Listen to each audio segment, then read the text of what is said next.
તમે બધી બેનપણીઓ મેળામાંથી આવી ગઈ? હા બા, આવી ગઈ. બા, એક હારા વાવડ લાવીશું. બેટા, હું હારા વાવડ લાવી છે. તારી કોઈ બેનપણીનું અપણ થયું છે? અરે ના બા, એવું નથી. પણ હું ગોપનાથના મેળામાં ગઈ હતી ને, ત્યાં હું ભીમનાથના મંદિરે દર્શન કરવા ગઈ. મંદિરમાં ફરતા ગામના બધા પૂજારી બેઠા હતા. ત્યાં એક તરેડ ગામના પૂજારી શંભુ બાપા પણ બેઠા હતા. બા, એ મહારાજે મને મારા ગળામાં તાવીઝ જોઈને મને ઓળખી લીધી. શું? એ તરેડ ગામના મહારાજે આ તાવીજ જોઈને તને ઓળખી લીધી? બા, શંભુ મહારાજે મને કીધું કે જ્યારે હું જન્મી હતી ને ત્યારે આ તાવીઝ એમને મારા ગળામાં બાંધ્યું હતું. બા, એ મહારાજે મને કહ્યું કે તું તરેડ ગામના દેવજી પટેલની દીકરી છે. શું? એ મહારાજે તને એમ કીધું કે તું તરેડ ગામના દેવજી પટેલની દીકરી છે? હા બા. બેટા, એ મહારાજ કોના ઘરે રોકાણા છે એ ખબર છે તને? હા બા, એ તરેડ ગામના મહારાજ આપણા ગામના પૂજારી છે ને એમના ઘરે રોકાણા છે. બેટા, હાલ તો અત્યારે જ મારે એ મહારાજને અટાણે જ મળવું છે. હાલ આપણે જઈએ.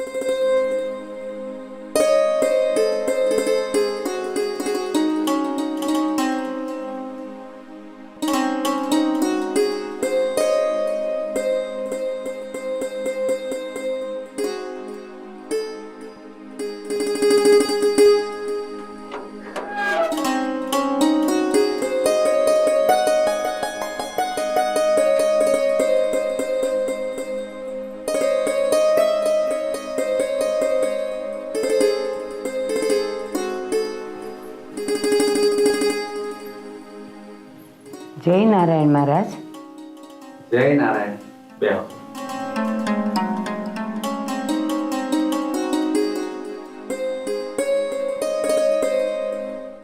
બા, તમે કોણ છો અને હું કામ આવ્યા છો?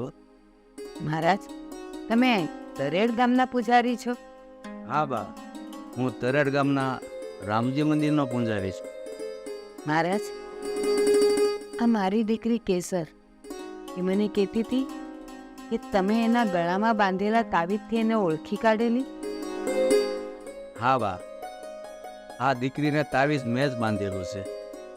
આ દીકરી 6 મહિનાની થઈ ને ત્યારે એના બા અને બાપુ મંદિરે પગે લગાડવા આવ્યા હતા અને ત્યારે પ્રસાદ રૂપે આ તાવીજ આ દીકરીને મેં ગળામાં બાંધ્યું હતું. પણ બા, તમે આ દીકરીને શું થાવ છો? મહારાજ, આ દીકરી મારી કોઈ સગી નથી. પણ આજથી 20 વર્ષ પહેલા હું ગોબાના મેળામાં કોઠીંબા વેચવા ગઈ હતી. ત્યારે વરસાદ પડતા મેળામાં ભાગદોડ મચી ગઈ હતી.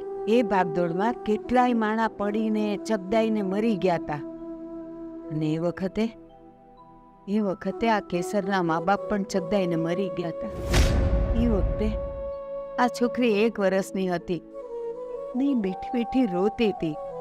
એ મારાથી ન જોવાયું એટલે મેં એને તેડી લીધી અને હું મારા ઘરે લઈ આવી. મહારાજ, આ છોડી તો મારા ઘરે પારકી થાપણ છે. બા, તો તમને એ વાતની ખબર નહીં હોય કે આ દીકરીનું અપમાન ઘોડીએ થયેલું છે. હા, કેસરનું ઘોડીએ અપમાન થઈ ગયું છે? બા, તરડ ગામના જે દેવજી પટેલ છે ને એમના દીકરા રવજી હારે આનું અપમાન થયેલું હતું અને મેં જ એનું અપમાન કરાવેલું છે.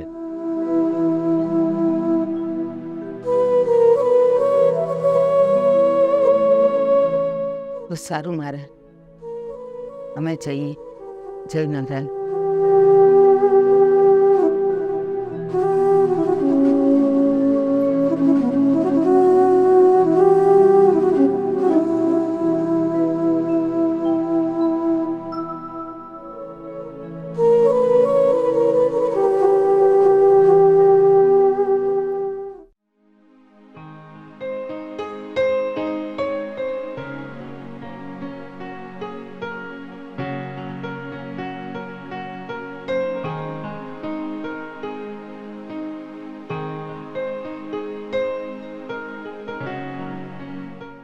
જય શ્રી કૃષ્ણ. શ્રી કૃષ્ણ બા, પણ તમે કોણ અને ક્યાંથી આવ્યા છો તમે? હું ભીમાસરથી આવી છું. મારું નામ રતનબા છે. મારે તમારું કામ છે એટલે હું આવી છું. હા, બેહો. હા.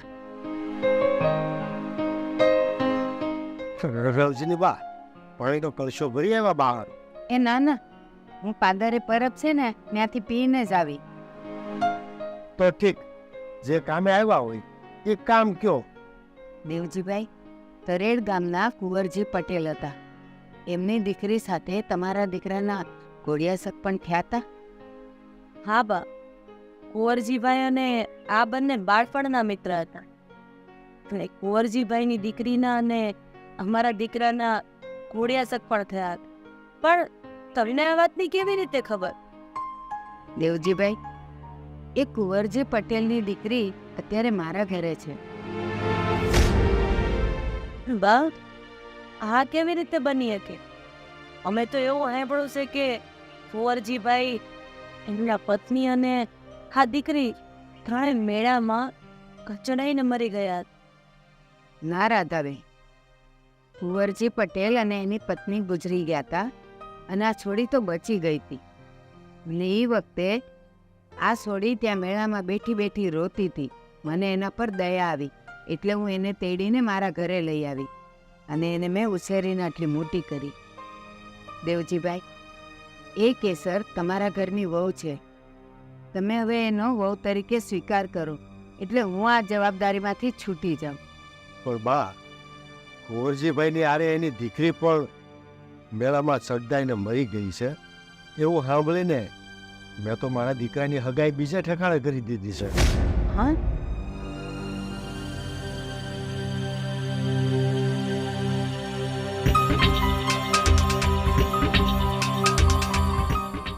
સારું, હું જાઉં છું.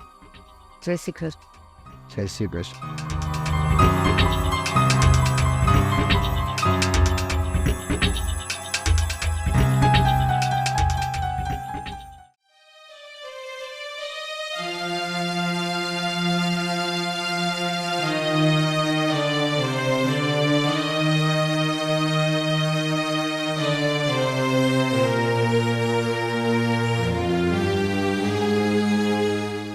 બા, મારા હાહરેથી શું સમાચાર લાયા?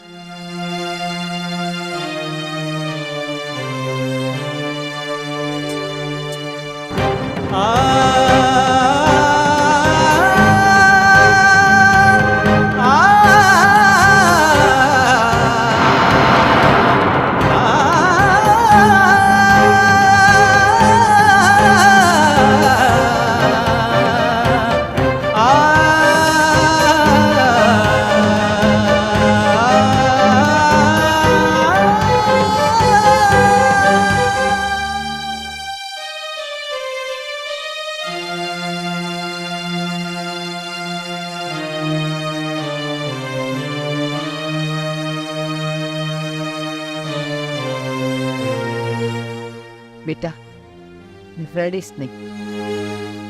હવે રડવાથી કોઈ ફાયદો નથી. ખબર નહીં કેમ તારું નસીબ જ નબળું છે, નહીં તો આવું ન થાય.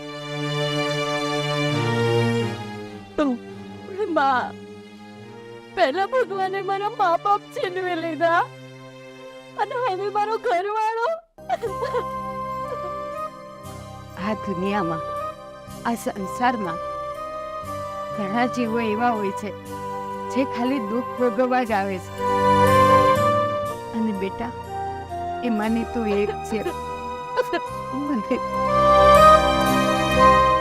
બેટા, તો જ્યારથી જન્મીને ત્યારથી અત્યાર સુધી તને ક્યારેય સુખ નથી મળ્યું.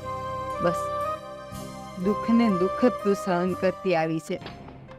મને લાગે છે કે ભગવાને તારો વેરી થઈ ગયો છે. પણ બેટા, તું જરાય ચિંતા ન કર. હું તને સારું ઠેકાણું જોઈને પરણાવી દઈશ. નહીં બા, મારે બીજે નથી પરણવું. જો હું પરણીશ તે છોકરા હારે જ પરણીશ જે મારા ઘોડીએ હક પણ થયા હતા. પણ બેટા, એનું તો બીજે શક પણ થઈ ગયું છે. ભલે થઈ ગયું બા, તો હું બીજે લગ્ન નહીં કરું. આખી જિંદગી કુંવારી રહી.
મારું હૈયું કરે ચિત્કાર હે મને પળ પળ સાજણ હા ભરે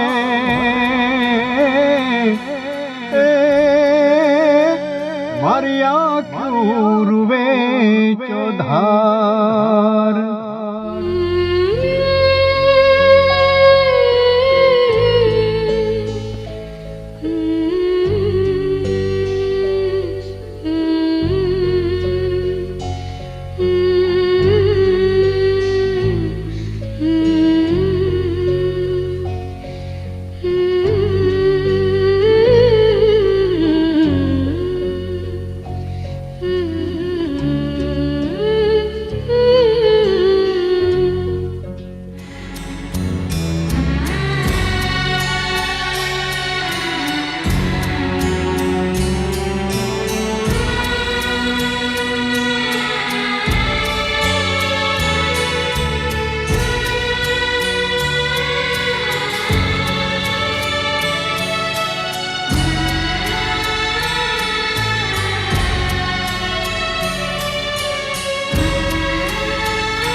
જય નારાયણ. જય નારાયણ.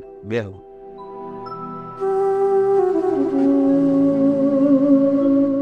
કેમ બા, શું આવવાનું થયું? મહારાજ, તમે મને વાવડ આપ્યા ને પછી હું તરેડ ગામ ગઈ હતી દેવજીભાઈને ત્યાં કેસર અને રવજીના લગ્નનો પ્રશ્ન ઉકેલવા માટે. પણ દેવજીભાઈએ તો મને એવું કીધું કે કુંવરજી પટેલ સાથે કેસર પણ મરી ગઈ હતી, એટલે અમે તો અમારા દીકરાની સગાઈ બીજે કરી નાખી છે. હે ભગવાન, આ તો ભારે થયો. પણ બા, તમે રવિજીભાઈને કીધું નહીં કે કેસર હજુ જીવે છે? કીધું મહારાજ, મેં આંધુએ કીધું, પણ દેવજીભાઈ તો એકના બે નો થયા. એમણે એમ કીધું કે મેં તો મારા રવજીનો હક પણ બીજે નક્કી કરી નાખ્યું છે, જે હવે ફોક ન કરી શકાય. હે ભગવાન, આ તો ભારે થઈ. બા, તો હવે તમે દેવજીભાઈનો ઉમરો મૂકી જ દો, અને હું તો એમ કહું છું ને કે સારું ઠેકાણું જોઈ અને તમારી દીકરીને પરણાવી દો. હા મહારાજ, આમ તો તમારી વાત સાચી છે, પણ મારી કેસર તો જીદ લઈને બેઠી છે કે હું બીજે લગ્ન નહીં જ કરું. હું લગ્ન એની જ સાથે કરીશ જેની સાથે મારા ઘોડિયા સપણ થયું છે. બા, તો પછી તમે શું કરશો? મને તો હવે કાંઈ ઉઠતું નથી કે હું શું કરું. પણ મહારાજ, તમે એક કામ કરો ને, તમે એકવાર દેવજીભાઈને મળી આવો ને, કદાચ તમારી વાત માની જાય. હારું બા, જો તમારું સારું થતું હોય અને તમારી દીકરીનું ઘર બંધાતું હોય તો હું એકવાર દેવજીભાઈને જઈને સમજાવીશ. તમારો ખૂબ ખૂબ આભાર. હા હાલો, હું જાઉં. હા, જય નારાયણ. જય નારાયણ મહારાજ, જય.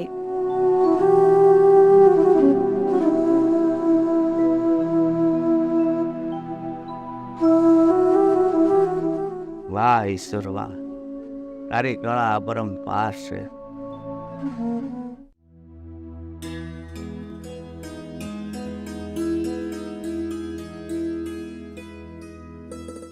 જય નારાયણ. જય નારાયણ મહારાજ.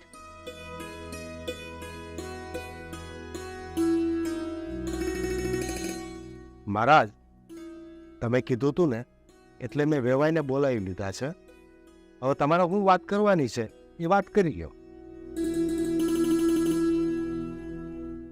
દેવજીભાઈ, તમને તો ખબર જ છે ને કે હું ઘટના બની હતી. આ તમારા પહેલા વેવાય જે ગુરજી પટેલ હતા એ મેળામાં ગુજરી ગયા અને એની દીકરી જીવતી રહી ગઈ હતી. તમે કેસરને મરેલી સમજીને તમારા દીકરાનો હક પણ બીજે કરી નાખ્યું, તો હવે કેસરનું શું થાય? મહારાજ, તમારી અંધી અવાજ આવી કરેલા હક પણ તૂટશે તો મારા દેવજીભાઈને આપણું હું ગામ મરે છે. હું મારી વાતો કરી. ખીમજીભાઈ, કેસર દીકરીની જાત છે, એની આબરૂ કરતા તમારી આબરૂ કિંમતી નથી. લોકો તો 2 દિવસ તમારી વાત કરશે, પણ આ કેસર સામે આ દુનિયા આખી જિંદગી આંગળી ઉઠાવીને વાત કરશે. એ વાતનો વિચાર કર્યો છે તમે? મહારાજની વાત સાચી છે રવજીના બાપુ. જ્યારે એક દીકરીનું કુંવારા હાથ પણ તૂટી જાય છે ને, ત્યારે દુનિયાના હકેથી જીવવા નથી દેતી. અરે ભાત ભાતના મેણા ટોણા બોલે છે.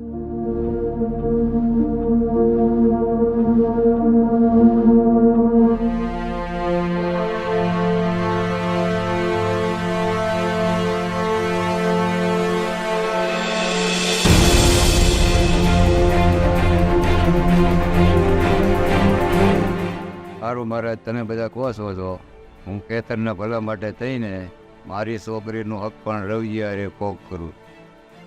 ખીમજીભાઈ, તમે મારી વાત સાંભળીને એક દીકરીની આતરડી ઠારી છે, એનો બદલો ભગવાન તમને જરૂર આપશે.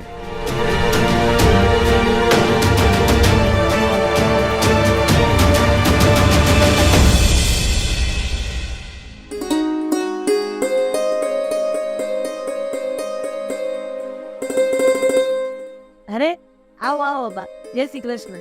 જય શ્રી કૃષ્ણ.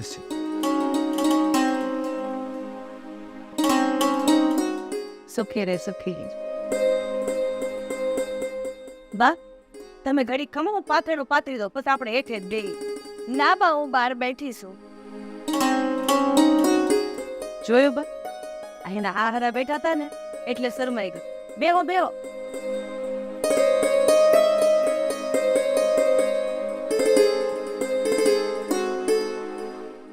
બેન, મેં તો સપને નહોતું વિચાર્યું કે આ મારી છોડીને એનું ઠેકાણું મળી જશે, એનું ઘર મળી જશે. બા, જે થાય ને એ હારા હાથ જ થાય. અને આમાંય આપણામાં કહેવત તો છે જ, જેનું કોઈ નથી હોતું ને એનો ઉપરવાળો હોય. હંસાબેન, તમારી વાત હાવ વાંચી છે. બાકી તો મને ક્યાં ખબર હતી કે આ છોડી ક્યાં ગામની છે, કઈ નાતની છે, કાંઈ નહોતી ખબર. હંસાબેન, મેં સકદખ વેઠીને આ છોડીને મોટી કરી છે, પણ આ છોડીએ ક્યારેય હક ભાળ્યું નથી અને ન તો મા બાપનો પ્રેમ ભાળ્યો. દેવજીભાઈ, હંસાબેન, મારી તો એવી ઈચ્છા છે કે તમે આ દીકરીની જેમ રાખજો અને માવતરનો પ્રેમ આપજો. તમે જરાય ચિંતા નહીં કરો. અમે તમારી દીકરીને વહુ નહીં, અમારી દીકરી બનાવીને જ રાખી. સારું, હાલો હું જાઉં. જય શ્રી કૃષ્ણ.